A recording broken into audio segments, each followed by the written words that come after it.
चलिए सीधे लिए चलते हैं बिहार। मुख्यमंत्री योगी आदित्यनाथ जनसभा को संबोधित कर रहे हैं। क्या कुछ कह रहे हैं सुनाते हैं आपको। जगत जननी मां भगवती जानकी की, भारत माता की, भारत माता की, वंदे वंदे वंदे। नमः पार्वती पतिये हर हर। उत्तर प्रदेश सरकार में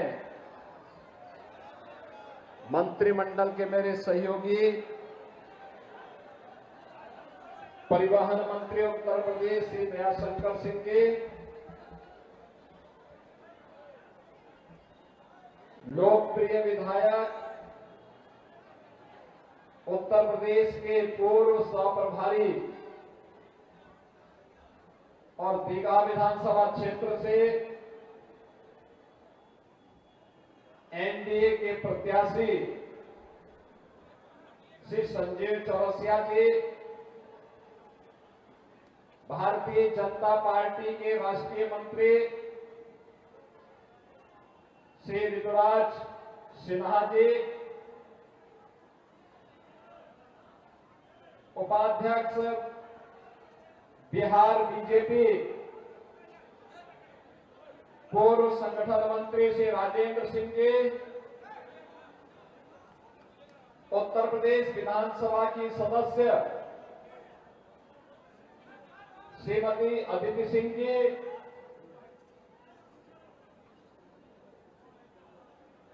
विधान परिषद की पूर्व सदस्य और पूर्व राष्ट्रीय उपाध्यक्ष श्रीमती किरण गई सिन्हा जी, हमारे इस क्षेत्र से पार्षदगण श्रीमती सुचित्रा सिंह जी, श्रीमती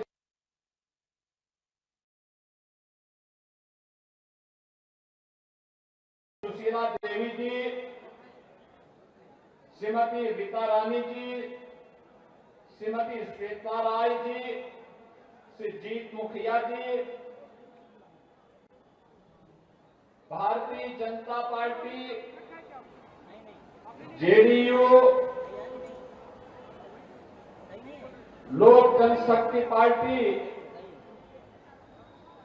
हम और एनडीए के हमारे सभी सहयोगी दलों के पदाधिकारीगण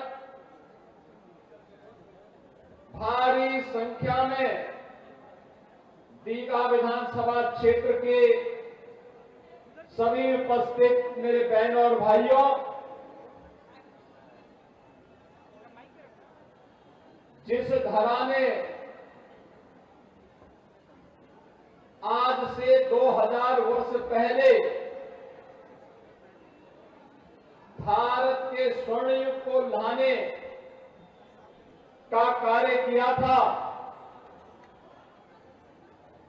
ऐसी पावन धरा को कोटि कोटि नमन करते हुए दीघा के नागरिकों का मैं हृदय से अभिनंदन करता हूं, स्वागत करता हूं। बहनों और भाइयों,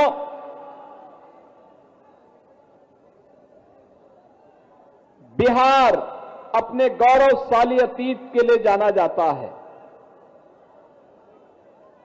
बिहार ये साबित कर चुका है कि बिहार समृद्ध होगा तो भारत समृद्ध होगा। बिहार का स्वर्णिम बनने का मतलब भारत का स्वर्णिम बनना। बिहार का विकसित बनने का मतलब भारत का विकसित बनना। इसी धरा पर चंद्रगुप्त मौर्य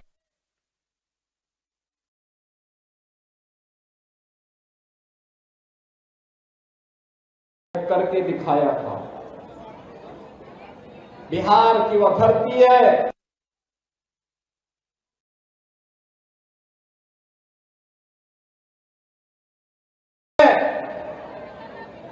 जिस धरा ने 24वें तीर्थंकर भगवान महावीर को जन्म दिया। ये बिहार वही धरा है जहां पर मां जानकी ने जन्म लेकर के साक्षात जगत जननी मां भगवती लक्ष्मी के रूप में जन्म लेकर के उत्तर प्रदेश और बिहार के संबंधों को सदैव के लिए रोटी बेटी के अटूट संबंध के साथ जोड़ने का काम किया। बिहार की वही धरा है, जब भी कोई लोकतंत्र पर प्रहार करेगा बिहार उठ खड़ा होगा। बिहार के नौजवानों का जज्बा जो लोकनायक जयप्रकाश नारायण के नेतृत्व में कांग्रेस की दुर्विसंधि को फेल करते हुए उनके द्वारा संविधान का गला रोंदने का जो काम किया गया था, बिहार के नौजवानों ने लोकनायक जयप्रकाश नारायण के नेतृत्व में फिर से लोकतंत्र की बहाली के यज्ञ को आगे बढ़ाया था। यह बिहार की धरती जिसने देश के पहले राष्ट्रपति राजेंद्र प्रसाद जी को जन्म दिया, ये बिहार की धरती जिसने विद्यापति जैसे साहित्यकार दिए, ये बिहार की धरती जिसने मैथिली और भोजपुरी की छठ की परंपरा को वैश्विक मान्यता प्रदान करने वाली शारदा सिन्हा को जन्म दिया। ऐसी पावन धरा को कोटि कोटि नमन करने का कि इच्छा किसकी न हो रही हो। बहनों और भाइयों, उसी परंपरा का निर्वहन करने के लिए मैं आपके बीच आया हूं। मैं बीच में आने वाला था लेकिन समय नहीं मिला, लेकिन मैं आपको धन्यवाद करने के लिए आया हूं। लोकसभा चुनाव में आपने भारतीय जनता पार्टी के वरिष्ठ नेता श्री रविशंकर प्रसाद जी को भारी बहुमत से विजयी बना करके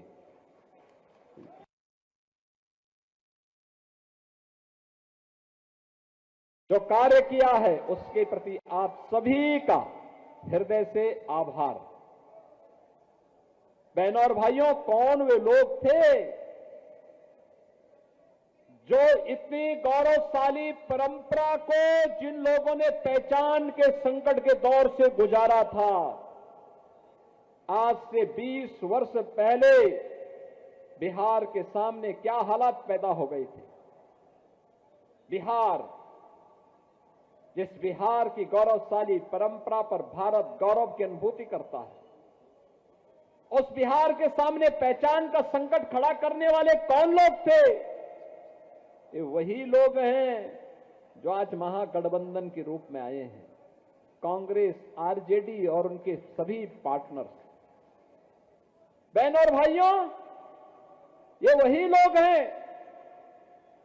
आरजेडी के 1992 से लेकर के 2005 के शासनकाल में इस बिहार के अंदर क्या नहीं हुआ था। बिहार के अंदर जातीय संघर्ष, लगभग 6 दर्जन बड़े जातीय नरसंहार की घटनाएं घटित हुई थी बिहार में। जातीय सेनाएं खड़ी करके हिंदू को हिंदू से लड़ा करके पूरे बिहार में बांग्लादेशी घुसपैठियों को यहां पर अराजकता फैलाने की छूट दी गई।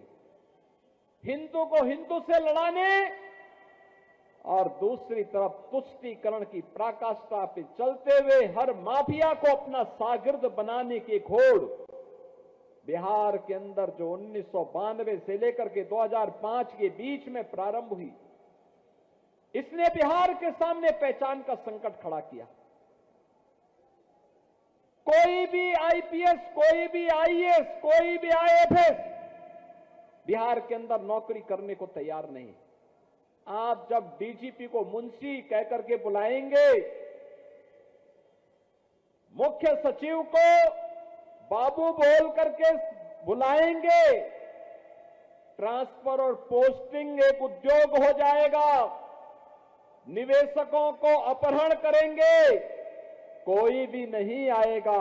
और यही बिहार के पास होता था।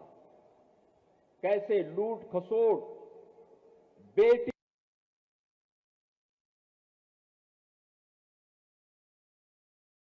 और व्यापारी की सुरक्षा पे कैसे सेंध लगती थी, बच्चों तक को नहीं बख्शा जाता था। ये बिहार के सामने संकट किसने खड़ा किया था? यही आरजेडी है, यही कांग्रेस है जो इस पाप के भागीदार है, और वही एहसास कराने के लिए आज आपके पास आए हैं। आज के बिहार के पास क्या नहीं है? आज तो फिर बिहार अपने स्वर्णिम युग की ओर अग्रसर हुआ है। बिहार सड़क की कनेक्टिविटी, रेल की कनेक्टिविटी, पब्लिक ट्रांसपोर्ट के लिए मेट्रो की व्यवस्था, एयरपोर्ट की कनेक्टिविटी और इनलैंड वाटरवे, जल मार्ग से हल्दिया से पटना होते हुए अयोध्या और प्रयागराज को जोड़ने की व्यवस्था, बिहार के अन्नदाता किसानों की उपज को और यहां की फैक्ट्रियों में बनने वाले प्रोडक्ट को दुनिया के मार्केट में पहुंचाने के लिए ड्राई पोर्ट से लेकर के बंदरगाह बनाने की कार्रवाई ये तेजी के साथ आगे बढ़ रही है। आज बिहार एनआईटी है, आईएम है, एम्स है, मेडिकल कॉलेजेस की श्रृंखला है, इंजीनियरिंग कॉलेजेस की श्रृंखला है। यहां पर आज स्मार्ट सिटी के दर्शन हो रहे हैं, यही सिटी डेवलप हो रही है।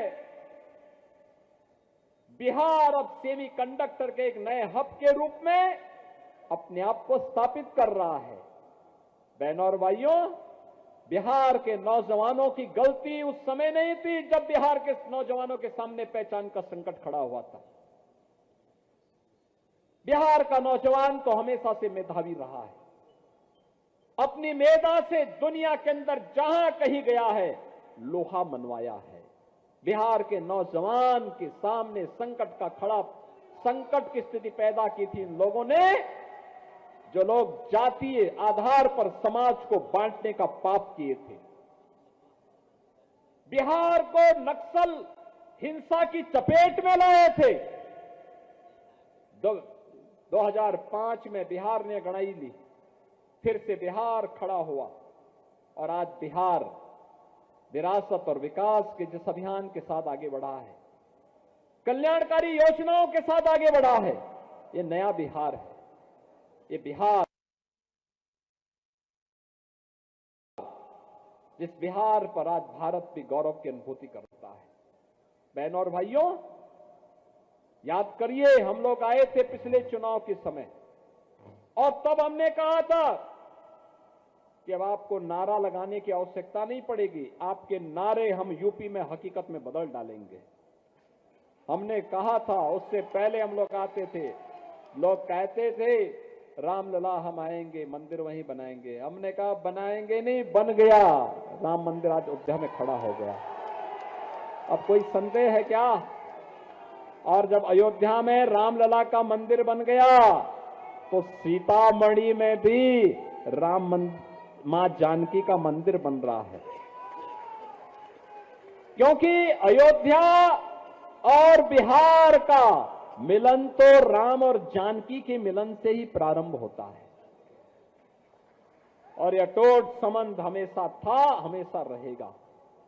और उसी संबंध को बनाने के लिए मोदी जी प्रधानमंत्री बने तो मोदी जी ने कहा अयोध्या को सीतामढ़ी से जोड़ने के लिए 4 लेन की कनेक्टिविटी दो। 6155 करोड़ रुपए इसके लिए दे दिए। काम युद्ध स्तर पर प्रारंभ हो गया है। बहनों और भाइयों,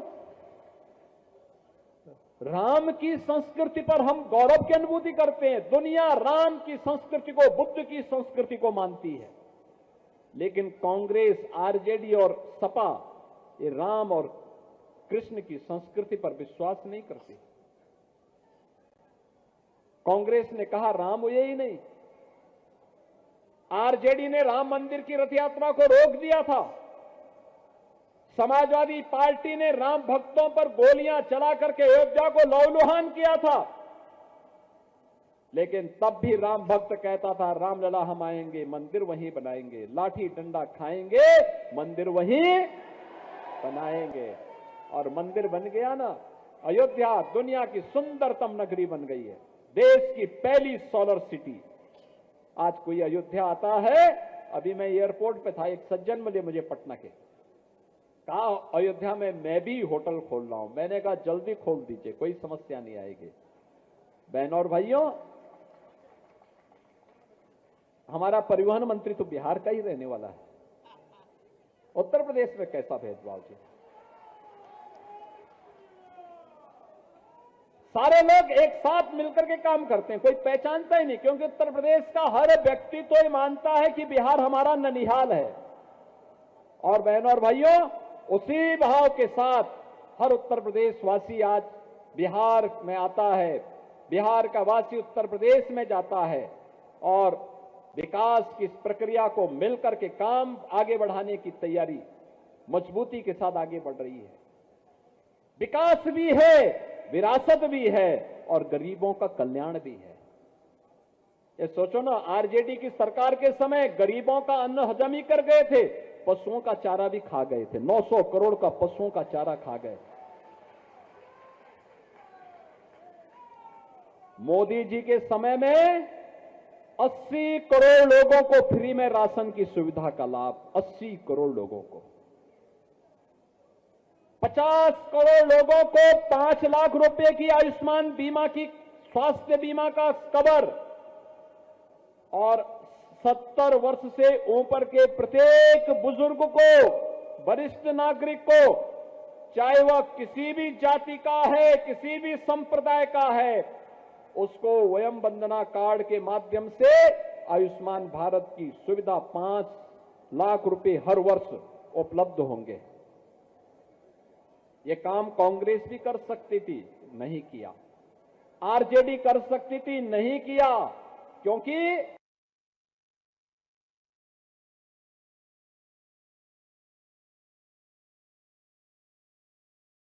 गरीब इनके एजेंडे में कभी नहीं था, कभी नहीं था। महिलाएं इनके एजेंडे में कभी नहीं थी, बुजुर्ग कभी नहीं थे, कभी नहीं थे, और इसीलिए विकास भी नहीं कराते थे।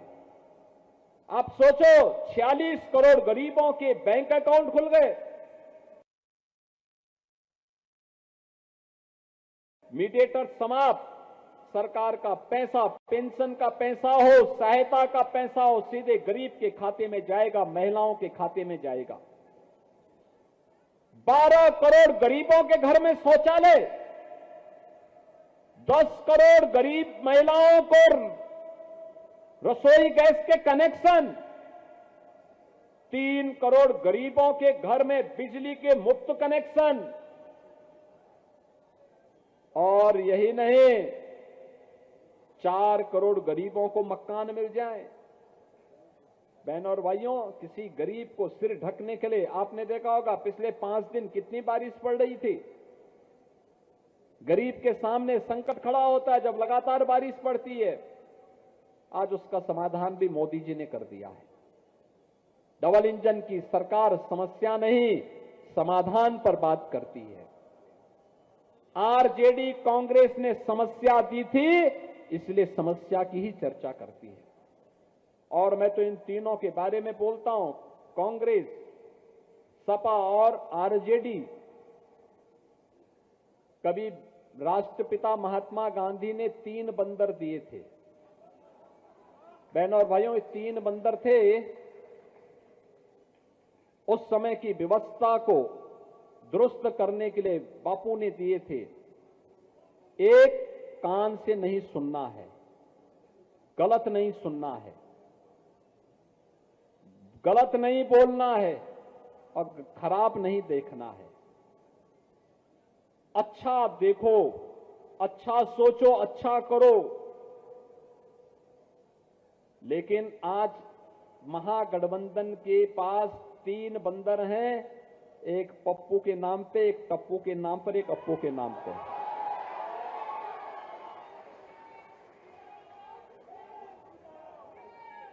एक अच्छा नहीं बोल सकता है, एक को अच्छा नहीं दिखाई देता है और एक को अच्छा नहीं सुनाई देता है। इसीलिए एनडीए की डबल इंजन सरकार के विकास के कार्य इनको अच्छा नहीं लगते हैं, अच्छा नहीं दिखाई दे रहे, उसके बारे में अच्छा ही लोग बोल ही नहीं सकते। और बहनों और भाइयों, हमें इस बारे में देखना है, ये चुनाव केवल चुनाव नहीं है। बिहार की अस्मिता को ध्यान में रख करके एनडीए सरकार के द्वारा किए गए कार्यों को आगे बढ़ाने का एक अभियान भी है।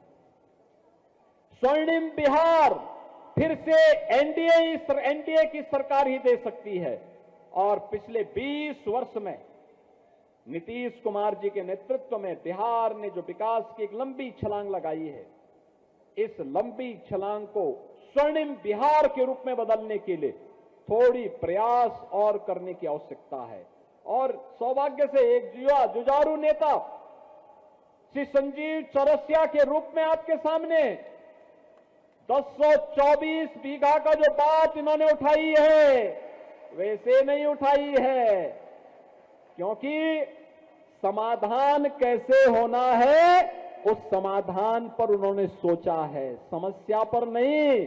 और इसलिए समाधान अंतिम चरणों में चल रहा है। अंतिम चरणों में मान करके चलिए कि एनडीए सरकार बनते ही विद इन 6 मंथ वहां के हर व्यक्ति को वहां का मालिकाना अधिकार मिलने वाला है, वहां का कब्जा मिलने वाला है।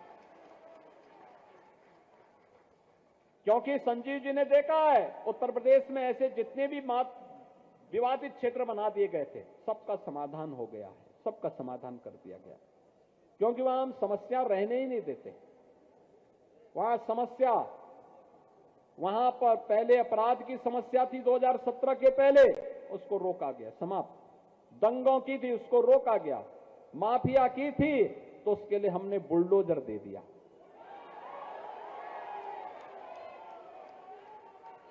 खूब चाप करके वो चलता है, जब सड़कें अच्छी बनाता है और माफिया को रौंद करके आगे बढ़ जाता है। बहनों और भाइयों, मैं तो आप सबसे यही आह्वान करूंगा, स्वर्णिम बिहार के लिए एनडीए सरकार आवश्यक है, एनडीए की डबल इंजन सरकार आवश्यक है। आप सोचो कितना प्रभाव पड़ता है। मैं एक बार गोरखपुर से दरभंगा जा रहा था, 16 घंटे लगे थे मुझे। आज मैं लखनऊ से दरभंगा सुबह आया हूं, मात्र 45 मिनट में पहुंचा हूं, 45 मिनट में। ये डबल इंजन की स्पीड है, डबल इंजन की स्पीड है। बिहार को घुसपैठियों का धर्मशाला नहीं बनने देना है। बिहार को अराजकता की आग में नहीं धकेलने देना है। बिहार को लूट, अपहरण और किसी भी प्रकार की अराजकता की आग में नहीं झोंकने देना है।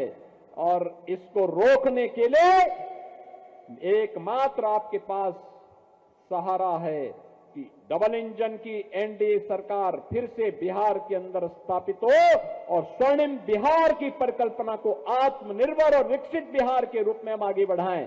मोदी जी के संकल्पों को, जो विकसित भारत की संकल्पना है, उसको लेकर के हम आगे बढ़ाएं। और इसके लिए बहनों और भाइयों, एनडीए ने कमल चुनाव चिन्ह पर श्री संजीव चौरसिया जी को अपना प्रत्याशी दीघा विधानसभा क्षेत्र में आपके बीच में उतारा है। आप सभी लोग संजीव चौरसिया जी को अपना आशीर्वाद देंगे ना? सभी लोग सहमत हैं? जहां तक मेरी आवाज जा रही है, दोनों हाथ उठा करके आशीर्वाद, दोनों हाथ उठा करके दिया जाता है। दोनों हाथ उठा करके सभी लोग सहमत है ना? इधर उधर उधर उधर इधर सभी लोग सहमत है ना? सबका आशीर्वाद मिलेगा। लेकिन आशीर्वाद तभी, आज 3 नवंबर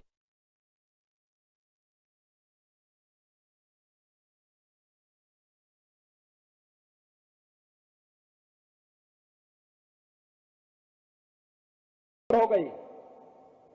और बहनों और भाइयों, कल चुनाव प्रचार पहले चरण का संपन्न हो चुका होगा। शाम को, कल सायंकाल बंद होगा। आज से, अभी से आपको घर घर जाकर के एक एक मतदाता को बताना पड़ेगा कि जाति पाति पे नहीं, किसी भी अन्यवाद में नहीं। याद करना, दुनिया से कम्युनिज्म समाप्त हो गया है। भारत के यशस्वी गृह मंत्री जी ने कह रखा है 2026 की मार्च तक भारत को नक्सलवाद और माओवाद की समस्या से पूरी तरह समाप्त कर देंगे। तो बिहार में ये माले कहां से आ गया? ये माओवादियों को पनपने मत दीजिए, किसी भी अराजकता को आगे बढ़ने मत दीजिए। ये लोग बढ़ेंगे, माफिया प्रवृत्ति को आगे बढ़ाएंगे, अराजकता पैदा करेंगे, अव्यवस्था पैदा करेंगे, हर एक व्यक्ति के सामने सुरक्षा का संकट खड़ा कर देंगे। कतई नहीं आने देना है। गुमराह करने वाले लोगों से सावधान होइए, नक्कालों से सावधान, और देश के खिलाफ गद्दारी करने वालों से भी सावधान। केवल एक ही हमारा धर्म है, वह है राष्ट्र धर्म, और राष्ट्र धर्म के लिए एनडीए एकमात्र माध्यम है वहां पहुंचने का, उस सेवा को माध्यम बनाने का। और इसके लिए संजीव चौरसिया जी को भारतीय जनता पार्टी और एनडीए ने अपना आशीर्वाद देकर के आपके पास भेजा है। आपका आशीर्वाद मिलेगा ना? सभी लोगों का आशीर्वाद मिलेगा ना? एक बार दोनों हाथ उठा करके आशीर्वाद दीजिए। दोनों हाथ उठा करके मेरे साथ बोलेंगे, दोनों हाथ